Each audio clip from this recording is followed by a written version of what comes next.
Okay, चालू करू आपण. तर बघा, आजचा काय आपला टॉपिक आहे, लास्ट टॉपिक आहे हा ट्रान्समिशन डिस्ट्रीब्युशन मधला. तर ओव्हरहेड इन्सुलेटर्स. ठीक आहे. वर लिहिलेलंच आहे इथं.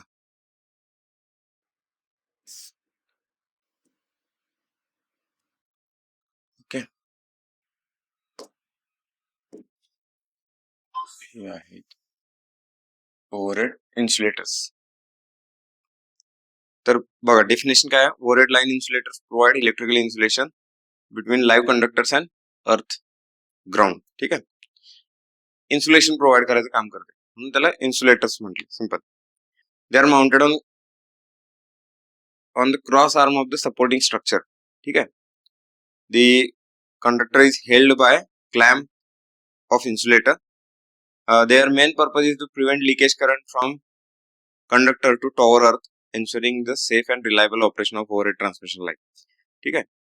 आपण याच्या आधी बघा शिकताना जो ट्रान्समिशन लाईन पॅरामीटर्स मध्ये, ठीक आहे, हे जे बघितलं होतं आपण,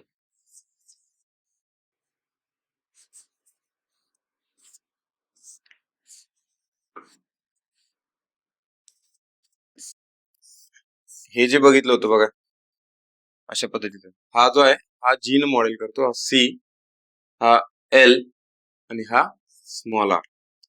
तर हा जो जी आहे तो मॉडेल करतो आपण बिकॉज ऑफ इन्सुलेटर. ठीक आहे.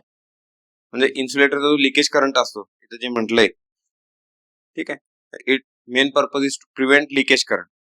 किती जरी प्रिव्हेंट करायचा प्रयत्न करा तर थोडा एकदम मायक्रो एम्पियर किंवा नॅनो एम्पियर मध्ये एकदम स्मॉल करंट असतो. मायक्रो एम्पियर किंवा नॅनो एम्पियर स्मॉल करंट असतो.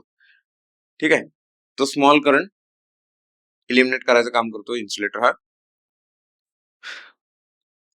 त्यानंतर बघा पुढं प्रॉपर्टीज ऑफ गुड इन्सुलेटर. ठीक आहे. थेरॉटिकल पार्ट आहे हा. थेरॉटिकल जर गोष्टी त्या बघा गरजेच्या असतात, माहित असणं. आणि थेरॉटिकल आहे अशा जर आपण बघायला लागलो तर ते पण थोडस चांगलं असतंय. ठीक आहे. हा, properties of overhead line insulators. पहिली प्रॉपर्टी काय, high mechanical strength to withstand conductor weight. त्याचं वेट फार जास्त असते आणि तो जो स्ट्रेन असतो तो म्हणजे कंडक्टर ओढलेला असतो तो वेट कम्प्लीट त्या इन्सुलेटरवर येते. ठीक आहे. आणि त्याचे जर डायग्राम जर बघायचे असेल तुम्हाला तर डायग्राम पण आहेत. हे बघा, आता इथं दिसतं तुम्हाला. ठीक आहे. हा कंडक्टर आहे, हा जो आहे हा कंडक्टर आहे. ओके. या कंडक्टरचं एंटायर वेट ह्या इन्सुलेटरवर येते. ठीक आहे. या इन्सुलेटरवर येते. मग या इन्सुलेटरची तेवढी मेकॅनिकल स्ट्रेंथ पण पाहिजे त्याला त्याचं वेट विथस्टँड करायला. ओके. म्हणून काय म्हणले, high mechanical strength to withstand conductor weight, wind load, ice load. Ice load तर आपल्याकडे नसतो, पण जिथे जिथं बर्फाळ प्रदेशात जिथे जिथे बर्फ पडतोय, ठीक आहे, अशा ठिकाणी ते पण कन्सिडर केलं जातंय त्या इन्सुलेटरच्या डिझाईनच्या वेळेला. And vibration. ठीक आहे. High insulation resistance to minimize leakage current. ठीक आहे. तर हे पण आहे बघा, high insulation resistance to minimize leakage current to earth. त्यानंतर हाय डायलेक्ट्रिक स्ट्रेंथ. आता डायलेक्ट्रिक स्ट्रेंथ म्हणजे ते जे लाईनचं व्होल्टेज आहे ते व्होल्टेज विथस्टँड करायची कॅपॅसिटी, ते ब्रेकडाऊन होता कामा नये. ब्रेकडाऊन म्हणजे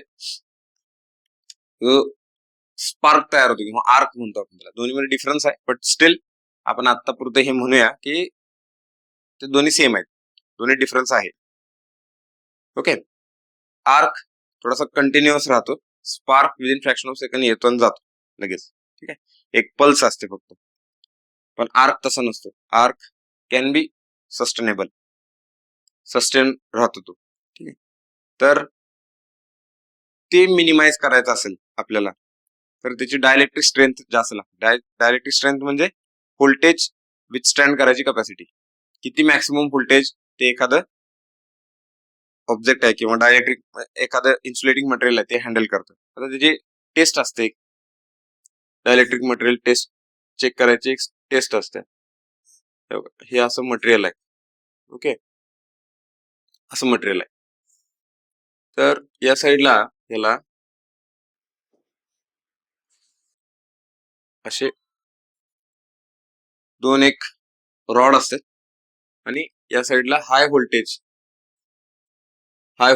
दिलं जातं. ठीक आहे, म्हणजे आपण या साईडला म्हणून पॉझिटिव्ह, या साईडला म्हणून निगेटिव्ह व्होल्टेज दिलं जातं. आणि ते व्होल्टेज वाढवत जातात आणि चेक करतात कधी ते ब्रेकडाऊन होते. That is the dielectric strength of material. ठीक आहे, तर एअरची किती असते?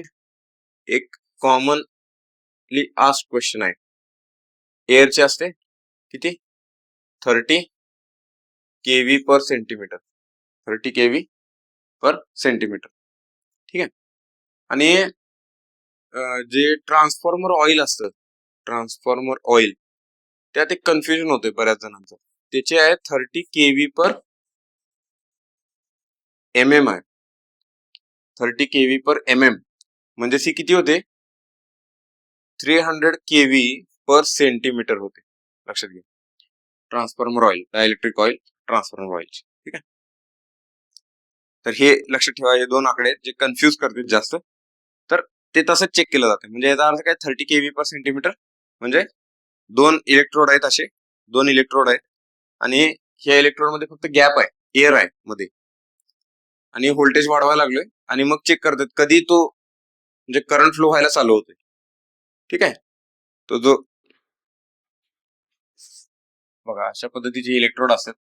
ठीक आहे, याच्यातला गॅप 1 सेंटीमीटर आहे, याच्यातला गॅप 1 सेंटीमीटर आहे आणि हे व्होल्टेज वाढवत गेले जाते. ह्यात मग चेक करतात कधी ब्रेकडाऊन होते, कधी करंट फ्लो व्हायला चालू होते. ओके, आणि तो कधी होतोय? 30 kV पर सेंटीमीटर. आणि हे पीक व्हॅल्यू आहे बरं का, हे पीक व्हॅल्यू लक्षात घ्या, ही आहे पीक व्हॅल्यू. तर 30 kV ज्यावेळी व्होल्टेज जातं त्यावेळी करंट फ्लो व्हायला चालू होते. त्यानंतर बघा तेच काय म्हणलं, हाय डायलेक्ट्रिक स्ट्रेंथ, त्यानंतर high ratio of puncture strength to flash over voltage. Puncture strength to flash over voltage. आता पंक्चर स्ट्रेंथ म्हणजे काय बघा, आता काय होतंय,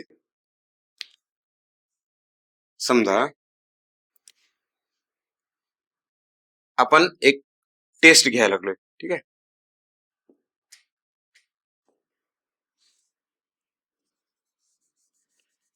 हा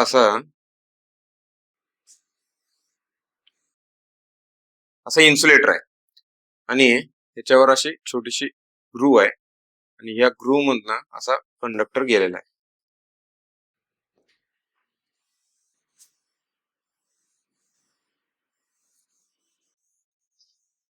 ओके, असं कंडक्टर गेलेला आहे. आता बघा, जर आम्हाला टेस्ट ह्याचे चेक करायचे, काय करायचंय? दोन गोष्टी चेक करायच्या मला, एक पंक्चर स्ट्रेंथ आणि फ्लॅश ओव्हर व्होल्टेज. ओके, काय करतो आपण, ह्या लाईनचं व्होल्टेज आहे ना, व्होल्टेज वाढवत जातो, व्होल्टेज याचं वाढवत जातो. ठीक आहे, एक असा पॉइंट येतो जिथं करंट ब्रेक होऊन असा ह्या ग्राउंड मध्ये जातोय करंट.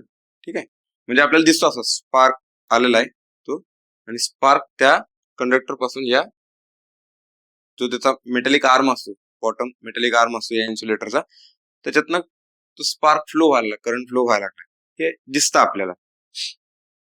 ठीक आहे, ज्या व्होल्टेजला दिसतं ना त्याला आपण म्हणतो फ्लॅश ओव्हर व्होल्टेज. ज्या व्होल्टेजला दिसतंय त्याला आपण म्हणतो फ्लॅश ओव्हर व्होल्टेज. ठीक आहे, त्याला आपण म्हणतो फ्लॅश ओव्हर व्होल्टेज. पण समजा अजून आपण व्होल्टेज वाढवत गेलोय पुढं, मी काय केलं, याच्या भोवती पण इन्सुलेटिंग मटेरियल ठेवलं. आतापुरतं एक समजून घ्या, गोष्ट समजून घ्या काय म्हणायचंय मला. मी काय केलं, ह्याच्या भोवती अजून इन्सुलेशन ठेवलं आणि हा जो फ्लॅश ओव्हर होतोय हा कंट्रोल करायचा प्रयत्न केला मी. होऊ दिला नाही. ठीक आहे, म्हणजे काय करणार, ह्याच्या भोवती जी एअर आहे, ते एअर आहे किंवा हे जे मटेरियल आहे जे ब्रेकडाऊन होते त्याच्याऐवजी आपण त्याला होऊ दिलं नाही आणि अजून व्होल्टेज वाढवत गेलो पुढं. तर व्होल्टेज वाढत गेलं, एक वेळ काय येतोय, हे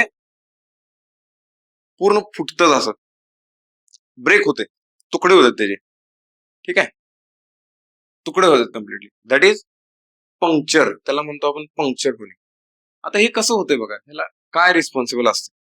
आता हा जो करंट आहे ना, जो फ्लॅश ओव्हर होतोय, त्या फ्लॅश ओव्हरला बऱ्याच गोष्टी रिस्पॉन्सिबल असतात. आता काय असेल, ह्याच्यात थोडेसे ह्या इन्सुलेटर मध्ये थोडेसे वॉइड्स असतात. वॉइड्स म्हणजे अशा पोकळे असतात, बारीक बारीक बारीक बारीक छिद्र असतात, छोटी छोटी.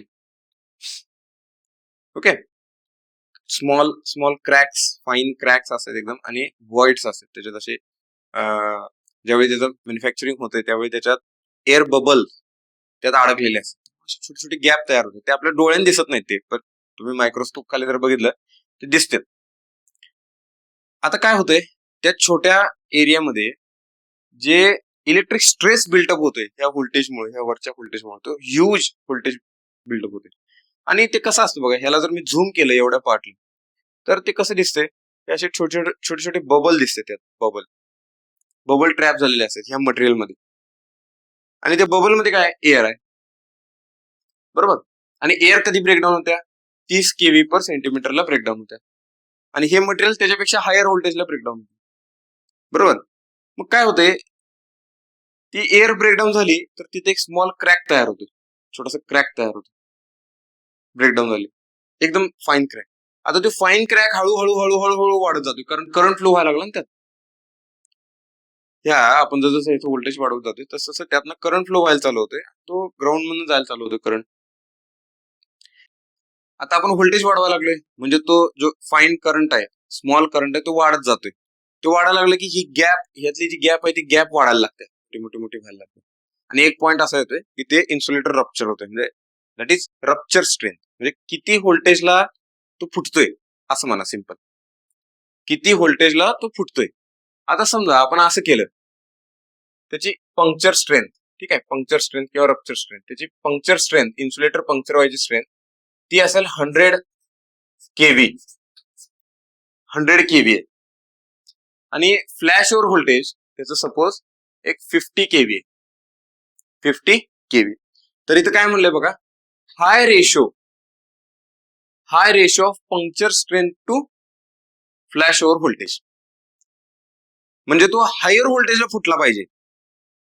तो असं होतं का म्हणे, फ्लॅश ओव्हर व्होल्टेज 50 kV आहे आणि तुमची पंक्चर स्ट्रेंथची व्होल्टेज पण, त्याचं व्होल्टेज पण 55 kV आहे, असं होतं का म्हणे. ह्याचा अर्थ काय, 55/50,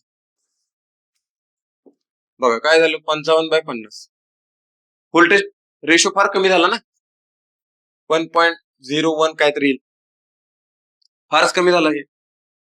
ओके, एवढं कमी झालं हे, तर एवढं कमी चालत नाही, ठीक आहे, एवढं कमी चालत नाही. मग इथं काय येते, जर समजा 100 kV असेल त्याची पंक्चर स्ट्रेंथ, तर 100/50 2.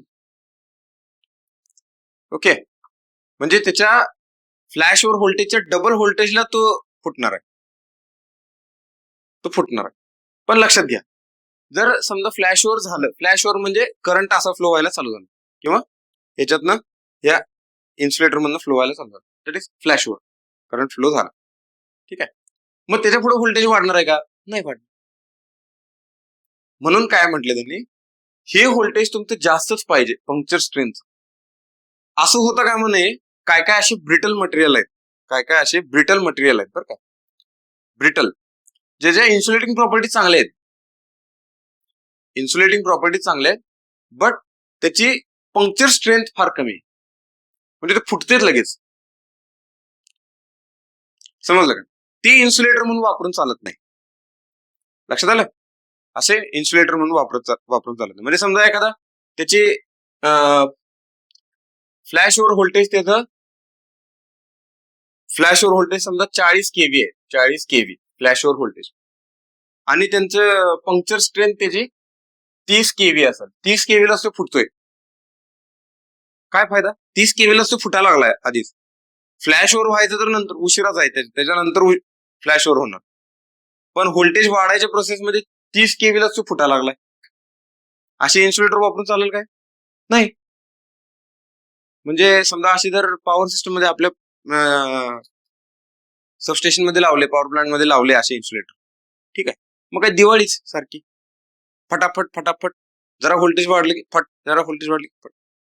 लक्षात आलं? आणि ते फुटताना एकटं फुटत नाही, हे फुटताना एकटं फुटत नाही. ठीक आहे, ह्याला काय असते? पोर्सिलिन असतं, आपली घरातली बशी असते ना, चहा प्यायची बशी, ठीक आहे, तसलं मटेरियल असतं त्याचं. ते एवढं डेंजर असतंय, जर ते फुटलं तर असं बघण्यात आलंय, जे ट्रान्सफॉर्मरचं लोखंडाची मटेरियल असतात ना, प्लेट, त्या प्लेटला होल पाडून जाते ते, म्हणजे बंदुकीच्या गोळ्या होत्या त्या, अक्षरशः बंदुकीच्या गोळ्या.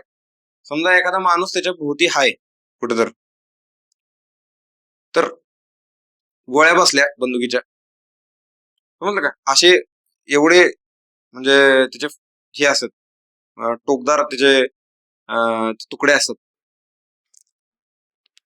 समजलं का? म्हणून सेफ्टी फार पाळली जाते सबस्टेशन मध्ये. कॅप लावणं, ठीक आहे, ते कपडे सूट वगैरे वापरणं, शूज वापरणं, ह्या गोष्टी समजते. त्यानंतर बघा नॉन पोरस. आताच मी तुम्हाला सांगितलं, ही जर होला असली तर काय होतंय त्यानं, तर ते इझिली ब्रेकडाऊन होते, म्हणून त्याला काय म्हणले त्यांनी, नॉन पोरस पाहिजे. ओके, नॉन पोरस मटेरियल. लक्षात आलं? त्यानंतर पोरस असले की काय होते, मॉइश्चर त्यात जाऊन बसते. होलं जर असतील बारकी बारकी, मॉइश्चर त्यात जाऊन बसते. तुम्ही कधीतरी इन्सुलेटर बघा, चढून बघायचं नाही ढाबा, ते नाही, तसं नाही. कॉलेजमध्ये वगैरे बघा इन्सुलेटर, त्याच्यावर पाणी टाकलं तर पाणी असं घरंगळून येते खाली, ठीक आहे, त्याला काय म्हणायचं, it does not absorb moisture. त्याला काय म्हणतात, हायग्रोस्कोपिक म्हणतात, हायग्रोस्कोपिक मटेरियल असतं ते. त्यानंतर बघा पुढे काय म्हणले, free from impurities and cracks. Okay, तेच सांगितलं. का बरं? क्रॅक असतील तर तुटणार आहे ते लगेच, ठीक आहे, कमी व्होल्टेजलाच ते पंक्चर होणार आहे. हा, impervious, impervious to atmospheric gases and moisture. ठीक आहे, इम्परवियस म्हणजे ते रिॲक्ट होता कामा नये. ऍटमॉस्फिअर मधले गॅसेस जे आहेत, त्या गॅसेस मध्ये रिॲक्ट होतं, त्याच्यावर काय इफेक्ट होता कामा नये. ठीक आहे, समजा इफेक्ट व्हायला लागलाय टेम्परेचरचा, ऍटमॉस्फेरिक गॅसेसचा, आणि नंतर आज इन्सुलेटर लावलाय, उद्या तो गळूनच पडला, वितळून पडला, चालेल का असं? नाही. हा, म्हणून ते होता कामा नये, म्हणजे ऍटमॉस्फेरिक गॅसेस बरोबर रिॲक्ट होता कामा नये. ठीक आहे, low thermal expansion. Low thermal expansion म्हणजे जसं टेम्परेचर वाढेल तसंच त्याची साईज वाढता कामा नये, म्हणजे डायमेन्शनल चेंजेस होता कामा नये. ओके, लक्षात आलं? हे इम्पॉर्टंट आहे पॉइंट. त्यानंतर बघा materials used for insulator. Materials used for insulators. Okay, कुठले कुठले? Porcelain, glass, steatite, synthetic resin, हे मटेरियल वापरले जातात. आता काय बघा, थेरॉटिकल पार्ट आहे. Porcelain insulator, okay, made by firing a mixture of quartz, kaolin, feldspar. आता ठीक आहे, हे असले क्वेश्चनला पेपरला जास्त असले क्वेश्चन विचारले जातात आपल्या लेवलला.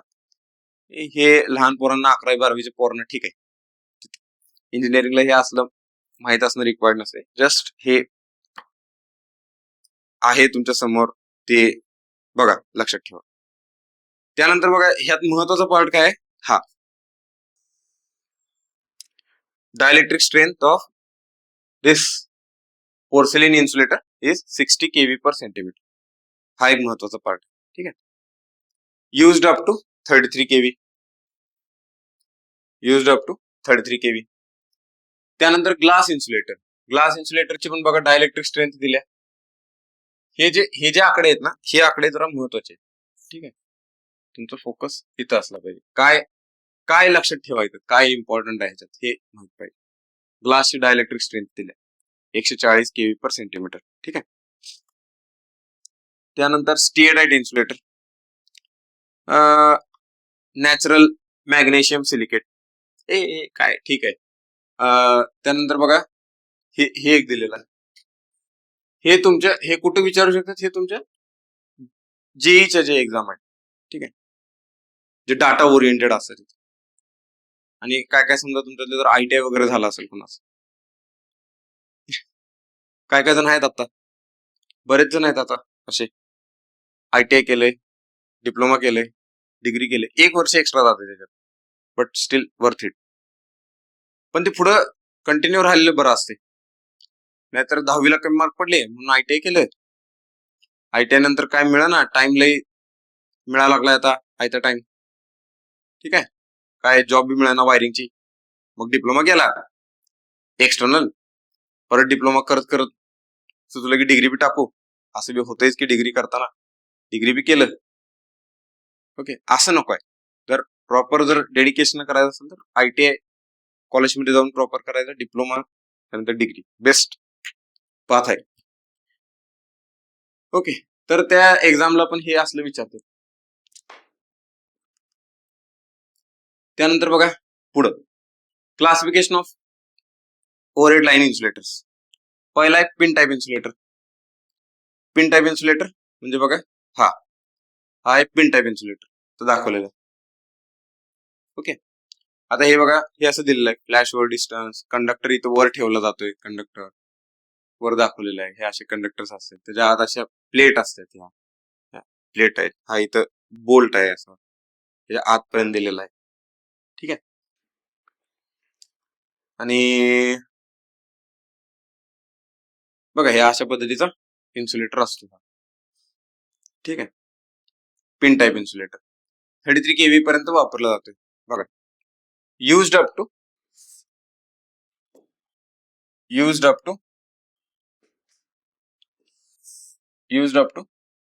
25 kV सॅटिस्फॅक्टरीली, आणि above 33 kV pin type insulator becomes bulky. आता असं का म्हणले हो? इथं म्हणले used up to 25 kV satisfactorily, इथं म्हणले transmission line up to 33 kV, असं का म्हणले?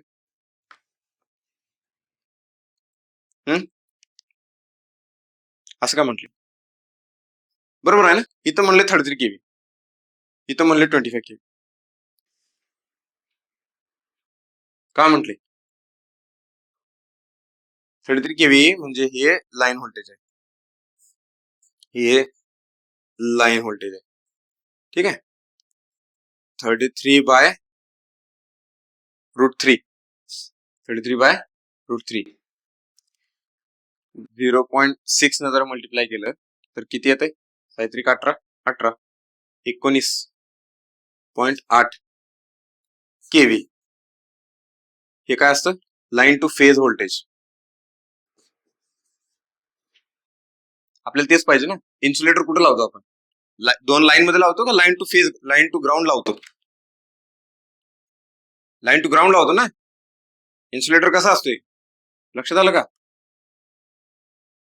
कसा आहे हा इन्सुलेटर? बघा इथं लाईन आहे ही आणि इथं ग्राउंड असतं हे, ठीक आहे, ग्राउंड असतं. तर लाईन टू ग्राउंड आहे ना तो, तिथं फेज व्होल्टेज येणार आहे, आणि फेज व्होल्टेज त्याचं किती येते? 19.8 kV येते, 19.8 kV त्याच्या जवळपास. मग चालतंय, 25 kV ला सॅटिस्फॅक्टरीली वापरता येतोय आपल्याला. पण आपलं 33 kV चं फेज व्होल्टेज किती येते? 90 म्हणजे 20 kV च्या आसपास येते, 20 kV च्या आसपास येते, वापरू शकतो आपण. म्हणून 33 kV चे जे लाईन असतात रस्त्याने जाताना बघा तिथं पिन टाईप इन्सुलेटर असतं. त्यानंतर पुढे सस्पेन्शन इन्सुलेटर, ठीक आहे, सस्पेन्शन टाईप इन्सुलेटर. हा बघा, सस्पेन्शन इन्सुलेटर म्हणलं की हे बघा, हे असे इन्सुलेटर असतात, सस्पेन्शन टाईप इन्सुलेटर हे असे. ओके, त्या डिस्क वरून आपल्याला बघता येते की किती व्होल्टेजची ती लाईन आहे, लक्षात आलं? डिस्क वरून आपल्याला बघता येते. जितके नंबर ऑफ डिस्क जास्त तितक्या व्होल्टेज लेवल जास्त, हे असे असते, हे सस्पेन्शन टाईप इन्सुलेटर. मग बघा काय म्हटले आता, each disc generally rated for 11 kV, ठीक आहे, 11 kV आणि 33 केव्हीच्या अबव वापरली जाते ती 33 केव्हीच्या अबव वापरल्या जाते. Okay. Conductor is attached at lower end. ठीक आहे. हंग फ्रॉम क्रॉस आर्म.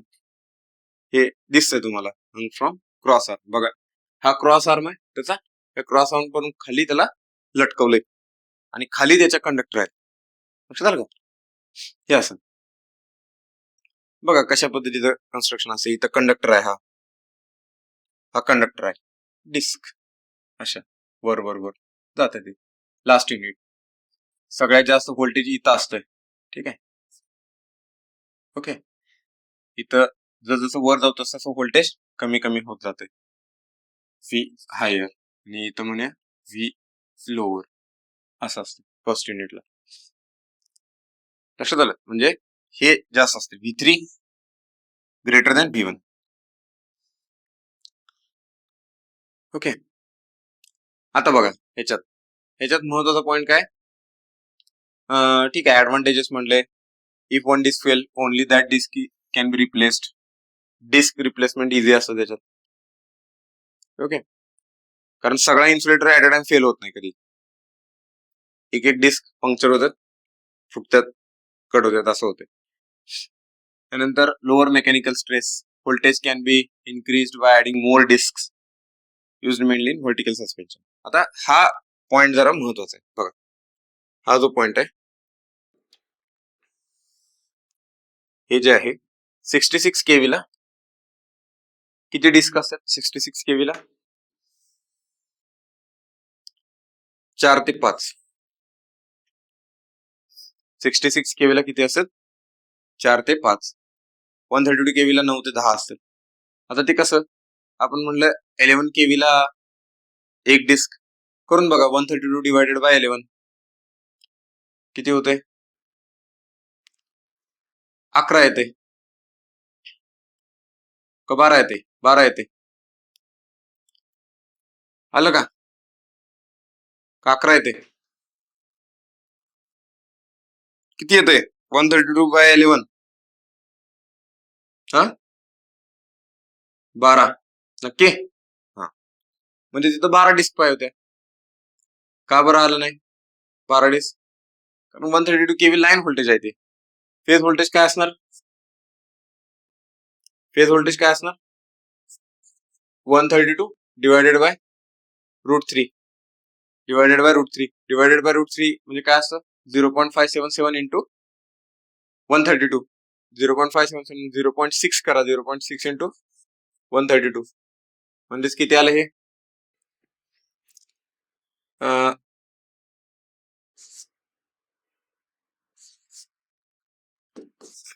ठीक आहे. बघा किती येते? 79.2 केव्ही.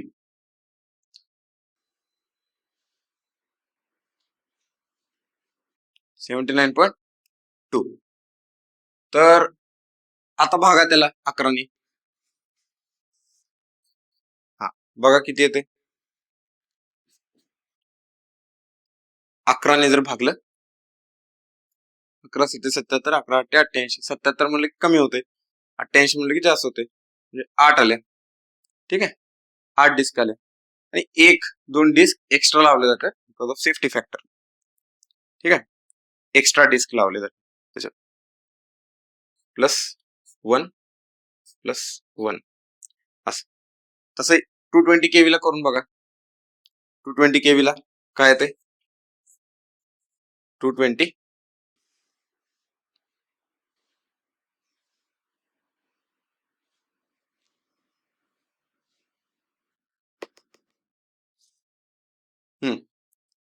220 बाय √3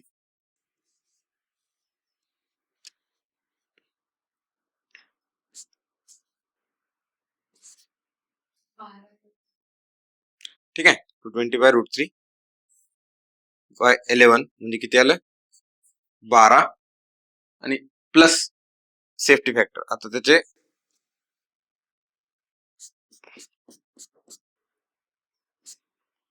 ठीक आहे. जसं हायर व्होल्टेज जातो ना तस त्याच्यात एक एक डिस्क एक्स्ट्रा वाढवली जाते त्याच्यात. जसं हायर व्होल्टेज जातो आपण सेफ्टीसाठी एक एक डिस्क एक्स्ट्रा वाढवली जाते. आता 66 केवी ला किती येतं बघा. आपले व्होल्टेज लेवल किती आहेत आपल्यासाठी व्होल्टेज लेवल किती आहेत बघा. 66, 110, 132, 220, 400 आणि 765. मला सांगतो ते 66 त्यानंतर त्याच्या आधी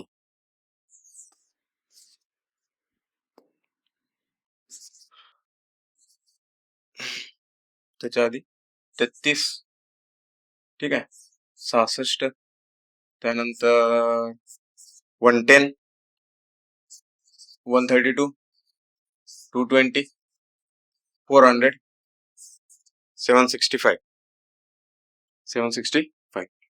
33 केवीला किती असतात. 33 केवीला काय करतो आपण 33/11 इथं असतात 3 डिस्क. 66 ला किती असतात. 66 ला किती असतात. किती आले आपल्या 66 ला 66 च हे करा की 66 इंटू 0.6 39.6 ह्याला जर भागिले 11 केलं काय ते काय 3.6 कसं येईल असं का 20 घ्या तिथं 2 च्या आसपास येते ते. ठीक आहे 2 च्या आसपास येते. हा ओके. त्यानंतर 110 ला 110 ला ज्यावेळी येतो आपण हा 110 चं किती येते बघा 110/√3 जरा लवकर आवरा. पण हा भागिले 11 5 पॉइंट म्हणजे 6 ओके. त्यानंतर 132 केवीला 132 केवीला किती येते 79/11 म्हणजे किती आलं 8 + 1 + 1. त्यानंतर 220 ला √3 केलं तर किती येते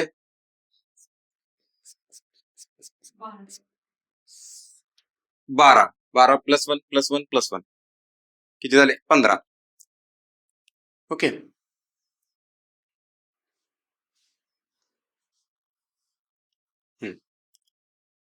त्यानंतर 400 ला किती येते हा 400 ला बघा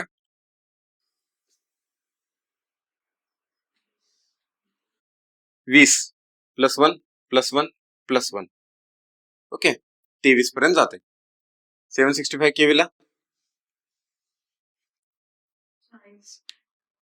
काय करायला 765 भागिले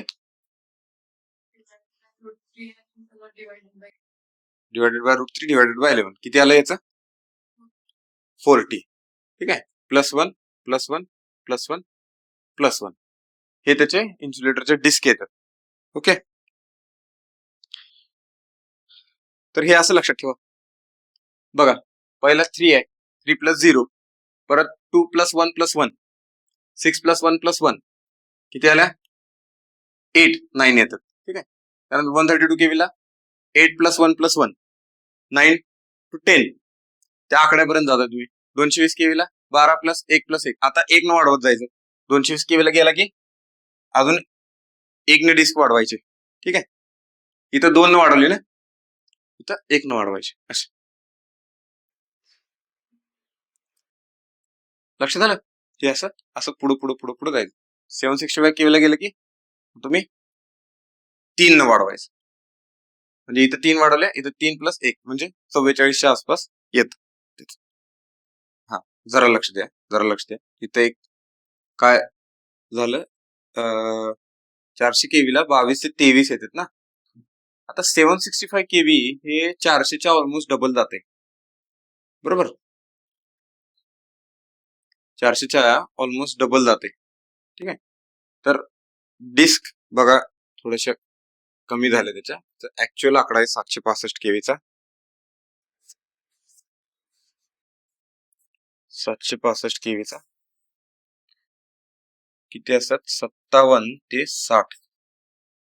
57 ते 60. ओके.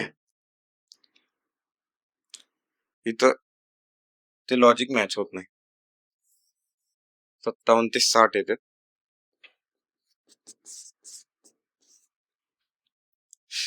ओके.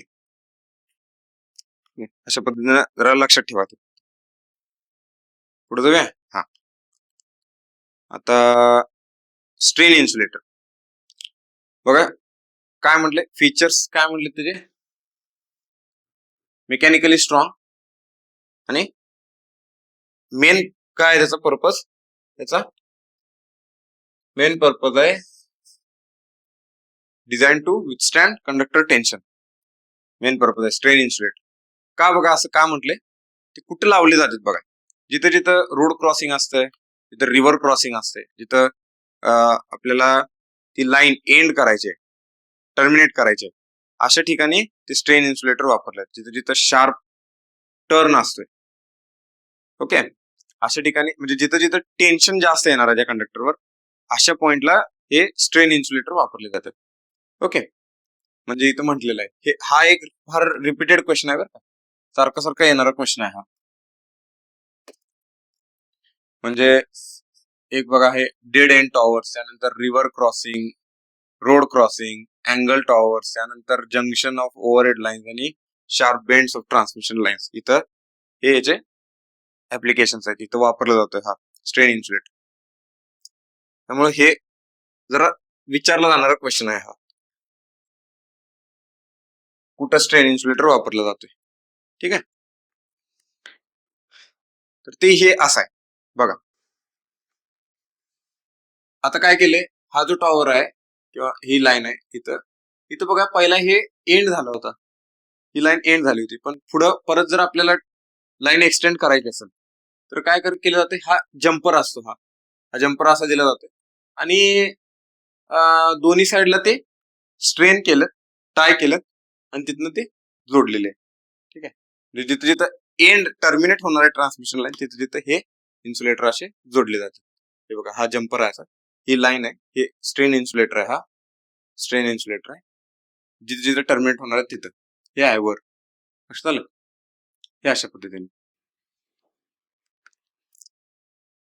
त्यानंतर पुढं शॅकल इन्सुलेटर. हा, आता शॅकल इन्सुलेटर पहिला बघा कसा आहे तो. ओके, हा बघा आणि मग हे लक्षात घेऊया. तर शॅकल इन्सुलेटर ना लो व्होल्टेज साठी वापरला जातो, लो व्होल्टेज साईडला. लो व्होल्टेज साईडला बघा काय हॉरिझॉन्टल पोझिशन आणि व्हर्टिकल पोझिशनला त्याला माउंट केलं जाते, आणि जिथे जिथे शार्प टर्न्स असतील, पोल टर्मिनेट झालेत, शार्प टर्न्स पोल टर्मिनेट झाले, तिथं त्याला वापरलं जाते. पण सगळ्यात महत्वाचं आहे की शॅकल इन्सुलेटर हे लो व्होल्टेज साठी वापरले जाते, हाय व्होल्टेज साठी स्ट्रेन इन्सुलेटर. लक्षात आलं, हाय व्होल्टेज साठी स्ट्रेन इन्सुलेटर. जर तुम्ही टॉवर्स बघितले मोठे, तर टॉवर्स ज्यावेळी टर्न होते टॉवर्स, तर तिथं असेल बघा, तिथं ते स्ट्रेन इन्सुलेटर असेल. सस्पेन्शन इन्सुलेटर दिसतो आपल्याला, तो पण आडवा असतो, हॉरिझॉन्टल असतो. सस्पेन्शन इन्सुलेटर असा असतो, म्हणजे व्हर्टिकल असतो नॉर्मली. ठीक आहे, असा. पण जिथे जिथं शार्प टर्न असतोय तिथं हाच इन्सुलेटर असा आडवा लावला जातोय, असा.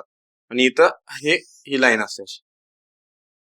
लक्षात आलं, तो असतो कोणता, स्ट्रेन इन्सुलेटर. हा आहे सस्पेन्शन इन्सुलेटर. आणि शॅकल इन्सुलेटर हे लो व्होल्टेज ऍप्लिकेशन साठी वापरला जातोय. तर तो हा आहे बघा शॅकल इन्सुलेटर.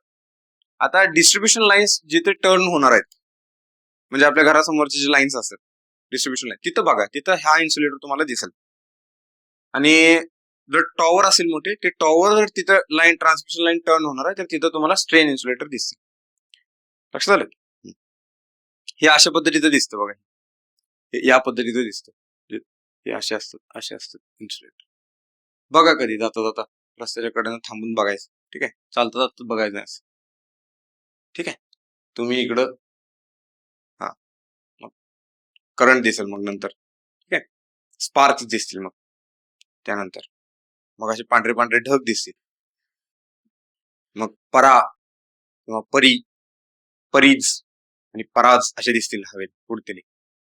मग काय झालं म्हणायचं, आपलं कार्यक्रम झाला म्हणायचं. समजलं? त्यामुळे थांबून बघायचं. ओके, त्यानंतर बघा हा पुढचा पॉइंट आहे आपला स्टे इन्सुलेटर. हे पण बघून ठेवा, स्टे इन्सुलेटर अशा जिथे जिथं आता हे इथं आहे, पाठीमागची एक इमेज आहे बघा इथं. हा, हे बघा इथं हे जे असे पोल आहेत जिथं टर्मिनेट केलेत, आता हे इथं लोक असणार ना, इथं लोक असणार आहेत बरोबर. हे टॉवर आहे बरोबर, पोल आहे हा. आता हे ना हात लावला कधी कधी गायब होते, मग करपते, गेलं कामात. मग त्याच्यासाठी इथे इन्सुलेटर असतो. ठीक आहे, तो इन्सुलेटर कोणता असतो, तो स्टे इन्सुलेटर. तो हा लास्ट आहे. हा इन्सुलेटर असतो, हा बघा असा असतो. हा स्टे इन्सुलेटर असतो. ही जी लाईन आहे, ही लाईन आणि ही लाईन दोन्ही सेपरेट आहेत. ते इन्सुलेटरने जोडलेले आहेत. ते करंट येऊ नये म्हणून. तिरकी तिरक्या पोल पडू नये म्हणून लावलेले असतात ना, सपोर्ट वायर लावलेले असतात त्या. तरी बी त्याला हात लावायचा नाही. ठीक आहे, लक्षात ठेवा, कधी हात लावायचा नाही त्याला. कारण समजा हे पंक्चर झालं असलं, दोन वायरी जवळ जाईल, कार्यक्रम झाला म्हणायचा, सबशेल. ठीक आहे, कधी त्याला हात लावायचा. काय काय ना असं मुलींना सवय असते, मुलांना कधी कधी लाडात आलं की त्याला धरायचं, गोल गोल गोल गोल फिरायचं. ठीक आहे, घरात समजा कोणतरी बारका भाऊ असेल, बहीण असेल, ते असलं करतात. गावात तर असे लय असतात अशा वायरी सपोर्ट साठी लावलेले असतात, त्याला गोल गोल गोल धरून फिरतात. ओके, काय काय लोक बहादर त्याच्यावर चढतात वर. लक्षात आलं? तर करायला नाही तसं. हे जर गायब झालं असलं, समजा हे तुटला असला, ब्रेक झाला असला, संपलं. असे भरपूर केसेस झालेले आहेत, असे भरपूर केसेस झालेले आहेत. ओके, त्यामुळं इलेक्ट्रिकलची मस्ती नाही कधीही, कारण इथं चुकीला माफी नाही. समजलं का? इलेक्ट्रिकल मध्ये चुकीला माफी नाही.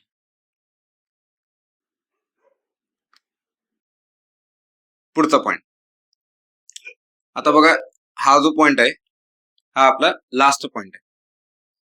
Voltage distribution in suspension type insulator. ठीक आहे, voltage distribution in suspension type insulator. आता बघा,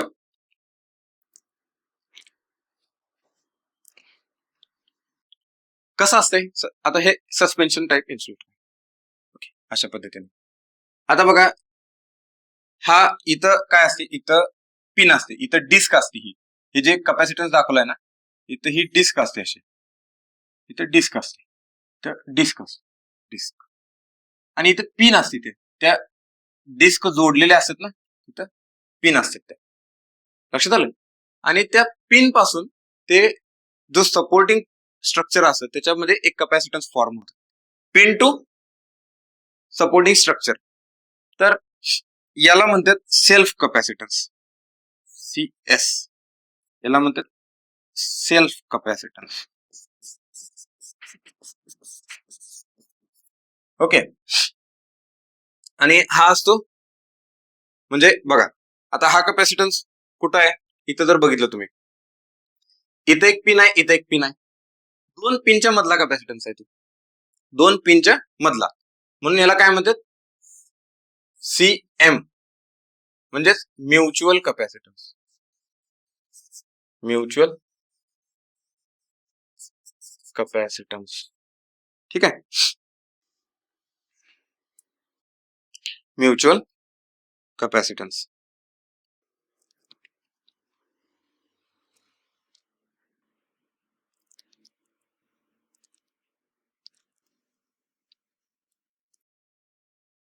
ओके.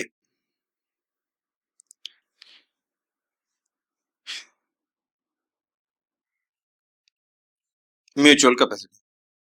आता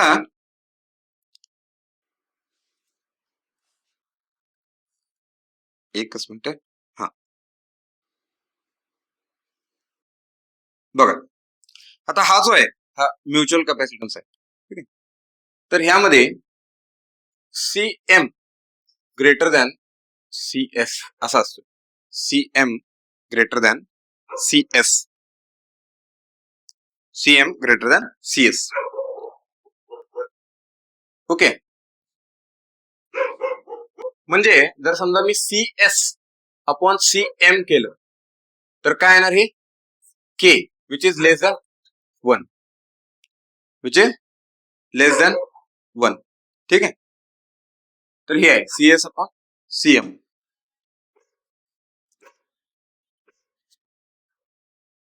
तर हे लक्षात आलं.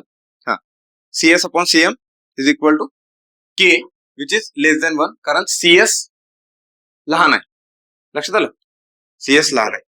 आता बघा, एक गोष्ट लक्षात ठेवा, जो कंडक्टरच्या जवळचा जो जवळचं व्होल्टेज येते म्हणजे कंडक्टर टू फर्स्ट पिन, ते जे व्होल्टेज येते ते V4 आहे. ओके. आणि ग्रॅज्युअली तसं आपण वर जातोय. म्हणजे या 2 पिन मधलं V3, या वरच्या 2 पिन मधलं V2, या वरच्या पिन मधलं V1. लक्षात आलं. हे अशा पद्धतीने. मग इथं लक्षात ठेवा, V4 greater than V3 greater than V2 greater than V1. हे असं आहे. लक्षात आलं. आता त्याचे एक्सप्रेशन लिहायचे आपल्याला. लक्षात घ्या, त्याचे एक्सप्रेशन लिहायचे. काय बघा, V1 is equal to V1 पहिलं. लक्षात घ्या, V2 is equal to V1 plus K V1. V2 is equal to V1 plus K V1. V3 is equal to V2 plus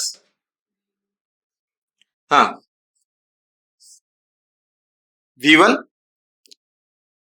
काय म्हणणार, 1 प्लस के नाही, के इंटू V1 प्लस V2. तुम्ही जे म्हणताय ना ते वेगळे फॉर्म्युले आहेत. ते फॉर्म्युले लिहिलेत हे एमच्या भाषेत. समजलं का. ते फॉर्म्युले लिहिलेत हे एमच्या भाषेत. एम ग्रेटर दॅन 1 आहे. एम ग्रेटर दॅन 1 आहे. लक्षात आलं. ते पण सांगतो पुढं काय आहेत फॉर्म्युले, ते पण तुम्हाला सांगतो. ठीक आहे. पण हे लक्षात ठेवणं सोपं आहे. हा जो पॅटर्न आहे ना तो. तसंच मग V4 काय लिहिणार मी, V4 is equal to V3 plus K V1 plus V2 plus V3. Okay. V1 plus V2 plus V3.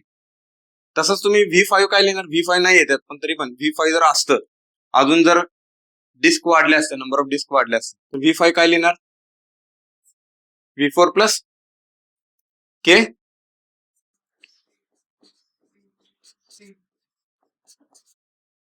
V4.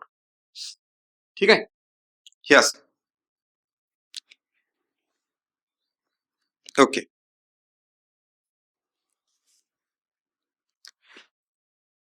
बघा,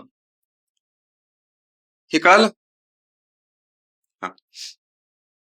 आता याच्यावरून बघ आपण काय काढतो, स्ट्रिंग एफिशियन्सी. याच्यावरून काय काढतो, स्ट्रिंग एफिशियन्सी. ओके. हे जे आपण सस्पेन्शन डिस्क लावलेले आहे पूर्ण, हे सस्पेन्शन डिस्क जी लावलेली आहे बघा,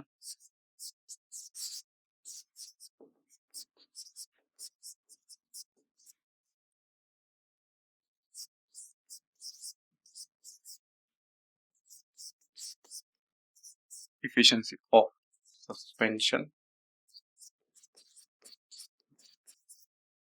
insulator.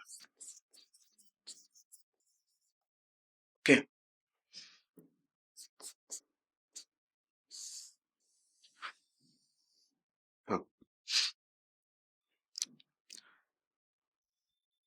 ओके, मग बघा स्ट्रिंग इफिशियन्सी, त्या पूर्ण डिस्कची इफिशियन्सी काय असणार, तर ते आहे voltage across entire string divided by number of disks into voltage across lowest string.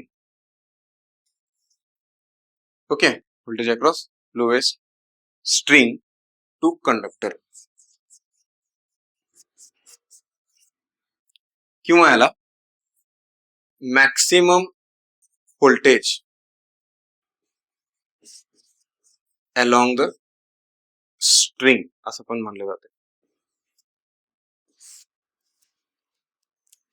काही शब्द असतात पण हे असं आहे, voltage across entire string divided by number of discs into voltage across lowest string to conductor.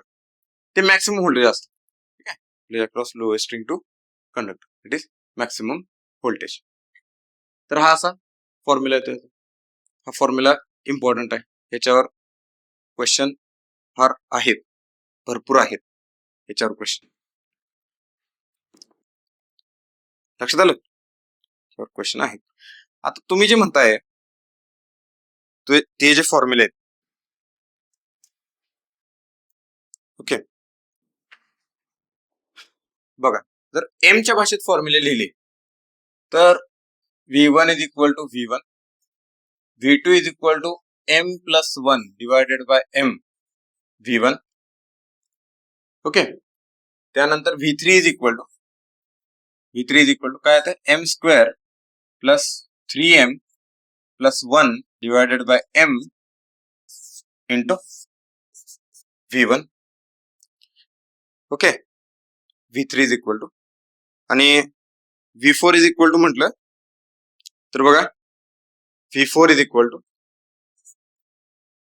M raise to 3 plus 6M square plus 5M plus 1 divided by M cube, sorry इथे M square आहे, M cube V1. हे असे फॉर्म्युले येतात. Okay, पण इथं काय आहे, यामध्ये जो M घेतलाय तुम्ही, M ग्रेटर दॅन 1 आहे, M ग्रेटर दॅन 1. तर ह्याच्या पुढे चालला तर फॉर्म्युले काय करणार, ह्याच्या पुढे जर चालला तर फॉर्म्युले कॉम्प्लिकेटेड होतात, मला सगळे अनालिसिस लक्षात ठेवायला लागते. मग हे बरं का हे बरं, कुठलं बरं, के च्या भाषेतले फॉर्म्युले बरे का एम च्या भाषेतले फॉर्म्युले बरे? येस, के मधले सोपे, जर किती पण पुढे जावा तुम्ही ते तुम्हाला सॉल्व्ह करता येते. लक्षात आलं, तर हे लक्षात ठेवा. ओके,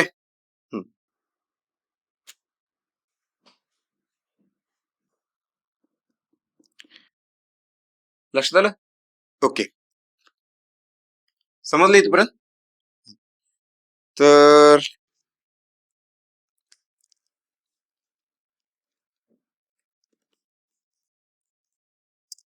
आपला इथं TND चा सिलेबस झाला. यामध्ये सगळ्यात महत्वाचा पार्ट आहे बघा, आता जो सांगितलेला, इथं M ग्रेटर दॅन 1 आहे आणि इथं यामध्ये ह्याच्यात जे आहे ते K लेस दॅन 1 आहे, हे लक्षात ठेवा, महत्वाचं. ओके, चल थांबूया आपण इथं आज.